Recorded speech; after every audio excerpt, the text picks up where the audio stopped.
बिस्मिल्लाहिर्रहमानिर्रहीम अल्हम्दुलिल्लाहि वकफ़ा वस्सलामुन अला इबादिहिल्लज़ीना इस्तफ़ा। सवालात पूछे गए हैं। पहला सवाल पूछा गया है कि हाफ़िज़े को तेज़ करने का कोई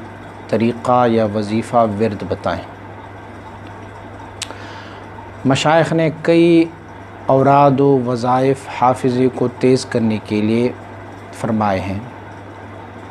जिनमें से सबसे पहला 16वें पारे के सूरह ताहा कुरान अज़ीमुश्शान की आयत नंबर 25 से लेके 26 और 27 तीन आयतें, रब्बि इश्रह ली सदरी वयस्सिर ली अमरी वहलुल उक़दतम मिन लिसानी। इन तीन आय शरीफ़ को, अगरचे आय शरीफ़ शुरू हो जाता है क़ाल रब्बि इश्रह ली सदरी से, लेकिन मशाइख़ ने इस लफ्ज़ क़ाला को, चूँकि वाक़या है हज़रत मूसा अलैहि नबीना अलैहिस्सलाम का, और मूसा अलैहि नबीना अलैहिस्सलाम ने यह फ़रमाया कि क़ाला यानी मूसा ने फ़रमाया, तो हम इस लफ्ज़ क़ाला को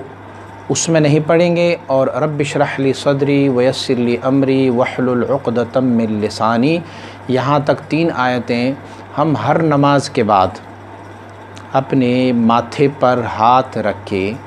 तीन तीन मरतबा तकरार करते जाएंगे तो इंशाअल्लाहुल अज़ीज़ हाफ़िज़े में क़ुव्वत आ जाएगी। दूसरा तरीक़ा मशाइख़ ने यह भी ज़िक्र फ़रमाया है कि अगर कोई बंदा फ़र्ज़ नमाज पढ़ने के फ़ौरन बाद अपने सर पर यानी खोपड़ी पर हाथ रखें और 7 मरतबा अल्लाह रब्बुल इज़्ज़त के इसम क़वी को या क़वियो या क़वियो या क़वियो या क़वी पढ़े तो उनके हाफ़िज़े में क़ुव्वत व ताक़त व हिफ़्ज़ व हाफ़िज़ा बहुत अच्छा हो जाता है। तीसरा तरीक़ा हिकमत वाला है और उसमें यह है कि आप रात को सोने से पहले 7 दाने बादाम की गिरी ले लें और उसे पानी में डालिए